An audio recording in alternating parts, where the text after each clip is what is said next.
신학자이자 철학자인 마틴 부버는 관계에 대해서 평생 연구를 한 사람입니다.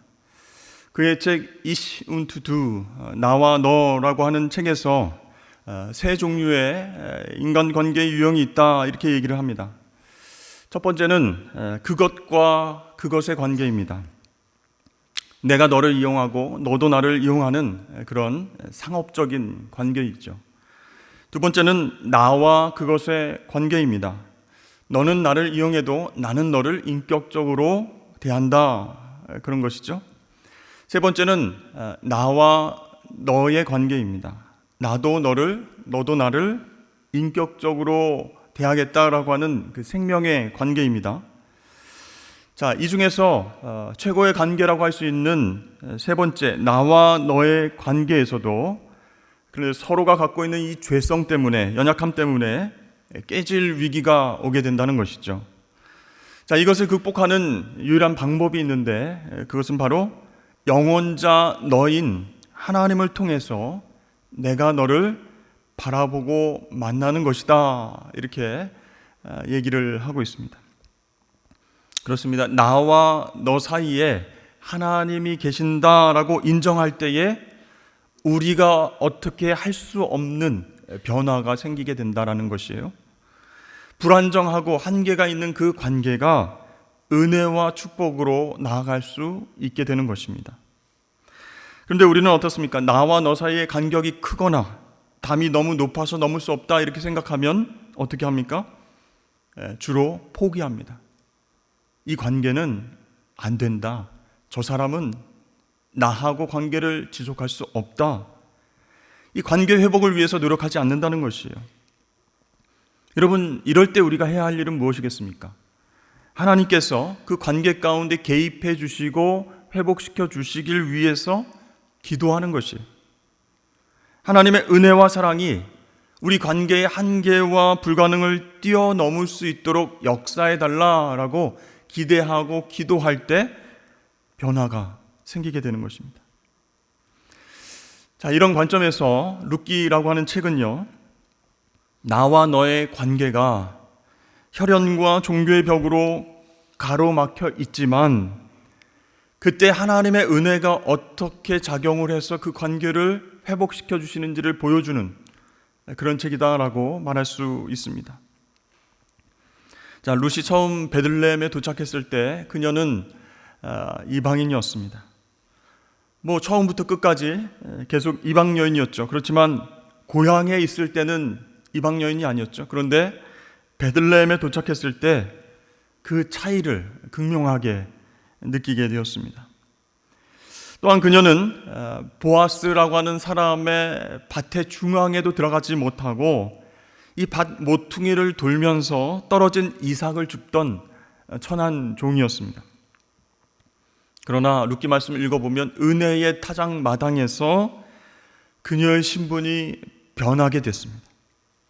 오늘 룻은 한 사람의 아내가 되어서 보아스 집에서 살게 되고 아들을 낳게 되었습니다. 어떻게 이런 반전의 인생이 있을 수 있을까요? 룻은 세상의 자연스러운 흐름에 따라서 모압에 남고 재혼하지 않았습니다. 오히려 거센 물결을 거슬러 올라가는 연어처럼 삶의 방향을 역행해서 한 영혼을 위해서 헌신하기로 결심했습니다. 그래서 시어머니 나오미를 따라갑니다. 이방 여인 룻에게는 낯선 땅입니다. 배타적인 땅이에요. 그 베들레헴으로 나아갑니다. 그러나 그렇게 결정했을 때에 그 헌신의 모습을 하나님께서 귀하게 보셨습니다. 그리고 당신의 날개 아래에 그녀를 보호해 주시고 만남의 축복을 허락해 주신 것이죠. 수많은 사람들 중에서 어떻게 보아스처럼 자상하고 사력 있고 신앙 있는 남자를 만나게 되었을까? 이건 참 불가능한 일 아닐까요? 그래서 하나님의 은혜고 그래서 하나님의 축복이라는 것이에요. 여러분들의 만남 가운데서도 이런 하나님의 은혜와 축복이 있기를 주의 이름으로 축원합니다. 이 보아스는요, 모압 여인 룻을 극진히 아끼고 배려해 주었습니다. 기업 물을 권리의 우선순위가 자기에게는 없었지만 그래도 최선을 다했어요. 그녀에게 하나님의 보호와 하나님의 상주심이 있기를 축복했습니다. 여러분, 어디로 가면 이런 참한 형제를 찾을 수 있을까요? 아직 짝을 찾지 못한 자매들은 부모님을 통해서 또 개인적으로 저에게 묻습니다. 목사님, 좋은 형제 없을까요? 정말 신앙이 있고 배려심 깊고 좀 똑똑하고 잘생기고 키도 180이 되고 이런 형제 없을까요? 그럼 제가 얘기합니다. 없다. 짝을 아직 찾지 못한 자매들은 이 룻기를 읽으면서 야, 보아스 같은 형제가 없을까 이렇게 기도하고 있을 것입니다. 내가 룻처럼 신앙이 연약하고 기독교 집안에서 자라지 못했고 정말 세상의 문화에서 살아가고 있었지만 내 옆에서 신실하게 은혜의 자리로 그렇게 인도해 줄 그런 신실한 형제가 없을까? 하나님, 그런 형제를 주시옵소서. 이렇게 기도하는데 쉽게 기도 응답이 되지 않는 것 같습니다. 왜 우리 주변엔 보아스 같은 형제들이 안 보일까? 이런 생각을 하게 되죠. 여러분, 이 보아스라고 하는 형제의 신앙과 성품은요, 그의 부모가 보여준 타문화 포용적인 미션 마인드에서 나왔다, 이렇게 말할 수 있습니다. 즉, 보아스의 성품은 부모에게서 영향을 받았다, 그런 말이에요. 이 보아스의 부모가 누구인지를 알려면 여호수아 시대 가나안 정복 시기로 올라가야 됩니다. 여러분 아시겠지만 보아스의 어머니는 누구입니까? 여리고의 창기 출신 기생 라합입니다. 여러분, 여리고의 창기들은요, 주로 이방신들에게 제사를 드리는 신전의 여사제들이었어요. 라합도 그 중에 한 명이었을 것이다, 이렇게 봅니다. 자, 여호수아가 여리고로 두 사람의 정탐꾼을 파견했을 때 그들은 무사히 여리고에 도착하긴 했지만 이 성벽이 너무 높고 튼튼해요. 그래서 이 여리고성 정탐이 쉽지 않았습니다. 결국 이스라엘 정탐꾼들이 이 안으로 들어왔다라고 하는 소문이 퍼지게 됐습니다. 여리고 왕은 그 소문을 듣고 군사들을 동원해서 그들의 뒤를 추격했습니다. 이 두 명의 정탐꾼은 마침 라합의 여관에 투숙하고 있었는데요, 이 그녀의 집은 여리고성 성벽 위에 있었다는 것이죠. 이 여리고의 성벽은요, 두 겹으로 아주 두껍게 둘러 있었기 때문에 외벽과 내벽 사이 언덕에 있었을 것이다, 이렇게 추정을 합니다. 이 성벽 사이는 여행객들이 많이 드나드는 장소였으니 주막과 같은 여관이 많이 있었다는 것이죠. 이 라합의 집도 그 중에 하나였습니다.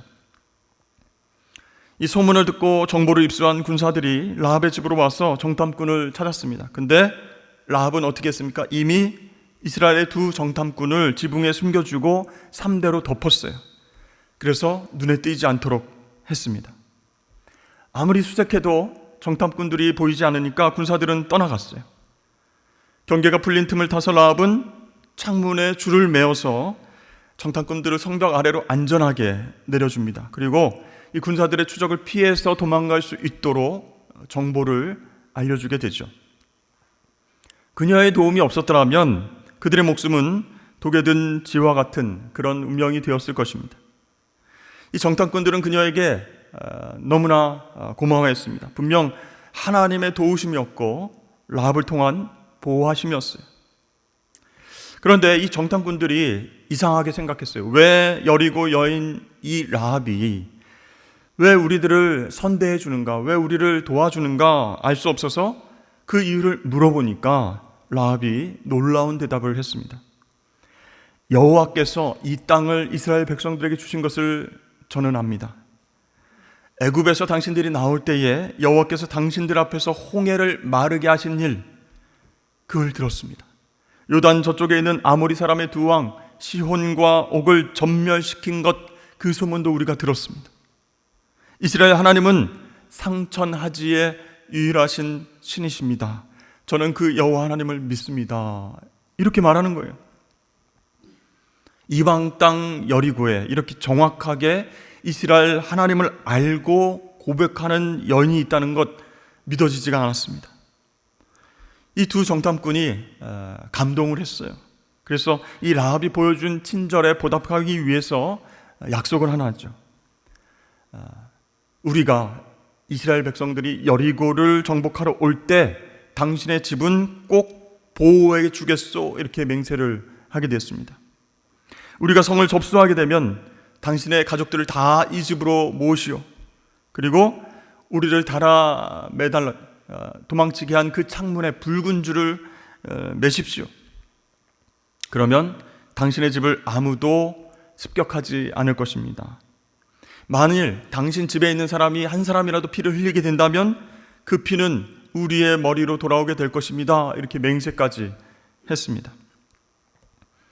자, 여리고성이 무너지던 날 라합의 집 창문에 걸린 붉은 줄이 그녀의 집에 구원과 생명을 가져다 주었습니다. 자, 여리고 입장에서는 그녀는 배신자였습니다. 그러나 이스라엘 입장에서 보면 그녀는 회심자였던 것이죠.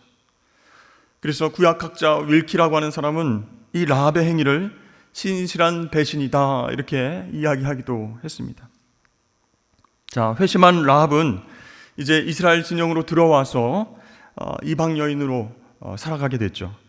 자, 그때 살몬이라고 하는 사람이 여리고 여인 라합을 받아들입니다. 이 살몬이 갑자기 어떻게 라합을 좋아하고 결혼까지 했을까, 이런 생각이 들죠. 그래서 이 두 명의 정탐꾼 중에 한 명이 살몬이 아닐까, 이렇게 추측을 하기도 합니다. 어쨌든 라합은 살몬의 아내가 되어서 아기를 낳는데 바로 유다 지파 보아스를 낳게 되었다라는 것이죠. 자, 이렇게 보아스는 어린 시절 문화가 서로 다른 문화 밑에서 자라나게 됐습니다. 그는 무엇을 보고 자랐을까요? 아버지가 이방 여인인 이 어머니 라합을 어떻게 받아들이고 사랑했는지 그걸 보면서 자랐어요. 그리고 어머니 라합은 이방 여인이었지만 어떻게 남편 살몬에게 순종하면서 또 하나님을 함께 예배했는지 그것을 보고 자랐다는 것이죠. 그래서 보아스는 깨닫게 되었습니다. 하나님의 이름을 인정하면 이스라엘 선민뿐만 아니라 이방 사람 누구에게도 하나님 백성으로서의 자격이 주어지는구나. 이것을 보아스가 누구보다도 잘 알게 되었다는 것이죠. 나중에 히브리서 기자는 이렇게 기록하고 있습니다. 믿음으로 기생 라합은 정탐꾼을 평안히 영접하였으므로 순종하지 아니하는 자와 함께 멸망하지 아니하였도다. 자, 장성한 이 보아스는요, 룻에게서 누구의 모습을 보았을까요? 어머니의 모습을 본 거예요. 어머니 라합의 회심과 결단의 모습을 발견했습니다. 그래서 이 룻은 모압 여인, 이방 여인이었지만 이 룻이 하나님 백성이 될 자격이 충분히 있다, 그것을 알았어요. 하나님의 헤세드, 하나님의 은혜와 자비가 이미 그녀에게 임했다라는 것을 보아스는 알 수 있었습니다. 여러분, 이것이 바로 미션 마인드예요. 선교적인 마음이라는 거예요. 하나님을 붙드는 한 모압 여인 룻의 삶이 결코 망하지 않는다라고 하는 것을 보아스는 확신했다라는 것이죠. 그렇습니다. 이 룻기라고 하는 책은요, 문화와 피부색이 다른 사람일지라도 나와 동일한 마음으로 하나님을 섬기는 모습이 있다라고 한다면 가족이 될 수 있다, 한 공동체가 될 수 있다라고 하는 메시지를 우리에게 주고 있습니다. 나와 너의 막힌 담을 허물어뜨리는 이 포용력, 미션 마인드, 여러분, 이것은 지금 우리에게 꼭 필요한 덕목이다라고 말할 수가 있습니다. 최근에 우리나라에서 이주 노동자들을 향한 혐오와 또 폭력이 뉴스에 오르내리고 있습니다. 이 공장에서 짐을 나를 때 쓰는 지게차가 있어요. 짐을 나르는 지게차에 외국인 노동자를 묶었습니다. 그리고 짐처럼 계속 왔다 갔다 하면서 괴롭혔어요. 또 어떤 사장은 근무 시간 이후에 이 외국인 노동자가 전화를 안 받는다고 다음날 그 노동자를 불러서 욕하고 때리면서 왜 내가 전화하는데 안 받느냐, 사정이 있었습니다. 그래도 때리고 폭력을 가하면서 월급을 주지 않았습니다. 또 피부색과 말투가 이상하다. 그게 무슨 말이냐, 무슨 뜻이냐. 웃으면서, 비웃으면서, 놀리면서 같이 식사도 대화하지도 않고 그런 일들이 종종 있었다는 것이요. 반면에 문화와 피부색이 같음에도 불구하고 차별받는 경우가 얼마나 많이 있습니까? 외모와 가진 것과 환경과 여러 가지를 통해서 그렇게 차별하고 폭력을 행하는 경우도 많다는 거예요. 더 큰 문제는 교회 안에서도 그런 일들이 종종 발생한다는 것입니다. 우리가 이 교회에서 정말 오랫동안 활동하고 몸담아온 그런 신앙 공동체인데 당신은 우리가 받아들일 수가 없어. 다른 교회에서 그렇게 열심히 헌신하다가 온 사람은 우리 공동체에 받아줄 수 없습니다. 직분도 인정할 수 없습니다. 이렇게 얘기를 합니다. 같은 하나님을 예배하고 섬김에도 불구하고 이곳에서는 이방인 취급을 받는 그런 성도들도 종종 생긴다는 것이에요. 여러분, 저와 여러분들은 교회입니다. 교회인 우리가 그런 마인드를 갖고 있다면 어떻게 우리가 그런 마음가짐을 가지고 계속해서 하나님을 예배하고 하나님을 섬길 수 있겠습니까? 어떻게 전도하고 어떻게 선교를 감당할 수 있겠습니까? 하나님께서 우리에게 주신 그 은혜가 그렇게 가볍습니까? 그렇게 경계선을 긋고 차별하라고 하나님께서 우리를 구원해 주셨습니까? 여러분, 그런 마음 상태를 가지고 있으면 절대로 전도할 수 없습니다. 이웃을 배려하고 사랑을 나눌 수 없다는 것이에요. 여러분, 생각해 보십시오. 죄로 인해서 하나님과 나와의 막힌담이 생겼습니다. 그런데 그것을 예수님께서 대속의 십자가로 무너뜨리셨습니다. 엄청난 은혜와 사랑으로 하나님과 나와의 관계가 회복된 것이에요. 그런 은혜를 경험한 우리가 나와 너의 막힌 담을 허물지 않고 계속 쌓아가서야 되겠습니까? 사랑하는 성도 여러분, 우리가 주 안에서 하나 되기를 힘쓸 때에 하나님께서는요, 우리가 생각지도 못한 놀라운 큰 기업과 열매를 우리 삶 가운데 열어주실 줄로 믿으시길 바랍니다.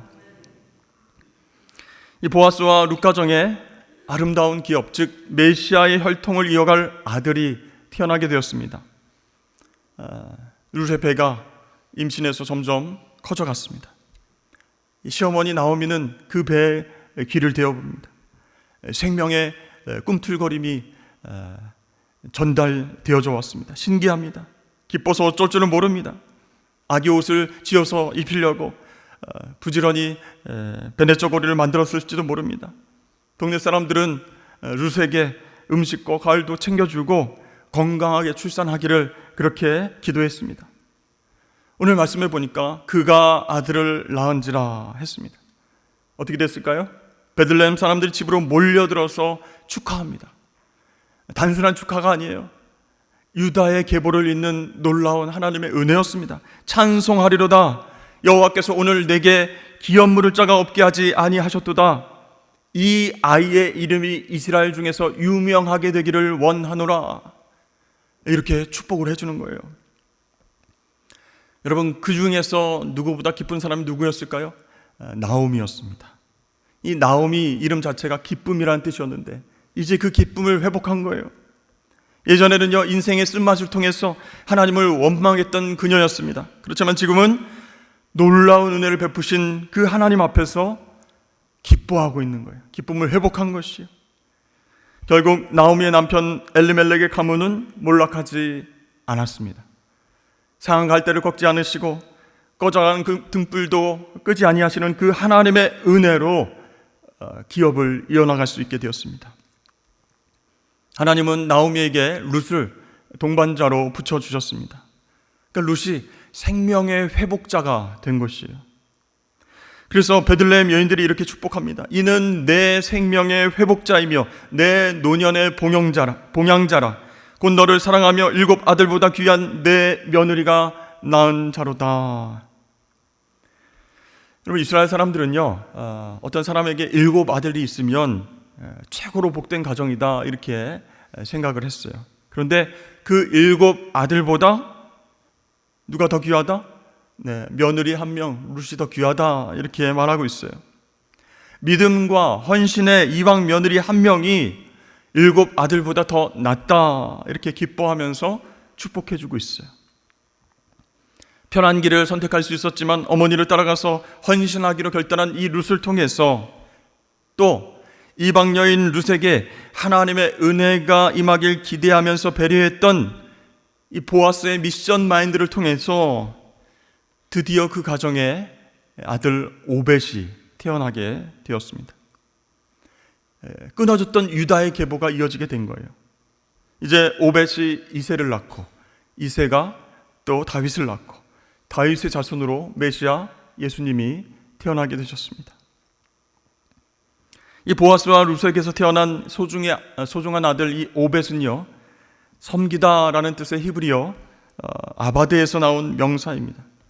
따라서 오벳은 섬기는 사람, 섬김 이런 뜻이 됩니다. 자, 누구를 섬기라고 오벳이라는 이름을 지어 주었을까? 바로 하나님을 섬기고 부모를 섬기고 이웃을 섬기라고 주어진 이름일 것입니다. 정말 귀한 아들이 태어나고 가문을 잇게 되었는데 하필이면 왜 섬김이라는 이름을 지어줬을까? 종처럼 섬기는 일, 힘든 일 아닐까요? 차라리 정복이라든지 누림이라든지 영광이라든지 이런 이름을 지어주면 어땠을까? 이런 생각이 듭니다. 그런데요, 그 기이한 생명을 허락하신 하나님의 은혜가 너무 컸기 때문에 이 아이는 평생 하나님을 섬길 것입니다. 이 아이는 평생 부모님과 이웃들을 섬길 것입니다. 이런 신앙의 마음으로 이름을 짓게 된 것이죠. 자, 가까이는 어떻습니까? 보아스의 관용과 배려의 마음, 또 룻의 섬김과 헌신의 마음이 합쳐져서 태어난 아이였기 때문에 너는 하나님을 섬기고 타인을 조건 없이 사랑하는 그런 사람이 되어야 된다. 그런 마음으로 오벳이라고 하는 이름을 지어 주었을 것입니다. 여러분, 예수님은 이 나오미와 룻이 있었던 베들레헴에서 탄생을 했습니다. 그리고 공생애를 시작하시면서 이렇게 말씀하셨습니다. 나는 섬김을 받으러 온 것이 아니라 섬기러 왔노라. 이 죄인들을 섬기는 그 섬김의 절정, 그 십자가에서 피를 흘리시고 우리를 구원해 주셨습니다. 자, 그렇다면 그 은혜로 하나님 자녀가 된 우리들, 그 은혜로 하나님의 아들, 딸이 된 우리들 어떻게 살아야 되겠습니까? 평생 하나님을 섬기고 또 이웃을 사랑으로 섬기면서 살아가야 하지 않겠습니까? 나와 너의 그 벽을 허물면서 더 낮아지는 모습으로 섬기면서 살아가야 되지 않겠습니까? 왕으로 오신 예수님은요, 베들레헴의 낮고 낮은 그 천한 곳에 누이셨습니다. 왕이 오셨으니까 그곳에 축하 사절단도 왔죠. 그런데 의외입니다. 그 당시에 천대와 멸시를 받던 하층 계층 목자들이 찾아왔어요. 냄새나고 정말 보잘것없고 배우지 못하고 양들을 치고 있는 목자들이 왕의 탄생을 축하하기 위해서 도착했다는 것이에요. 그들은 천사의 초대장을 받아서 그곳에 와서 경배를 드렸습니다. 목자들만 온 것이 아니죠. 존경받는 높은 계급 엘리트 우리 동방 박사들이 귀한 선물을 가지고 와서 그곳에서 경배를 드렸습니다. 자, 그렇다면 예수님은요, 천대와 멸시를 받는 가장 낮은 목자들로부터 존경을 받는 동방 박사들까지 인종과 계급을 뛰어넘어서 우리 모두의 소망이고 구원이 되신 줄로 믿으시길 바랍니다.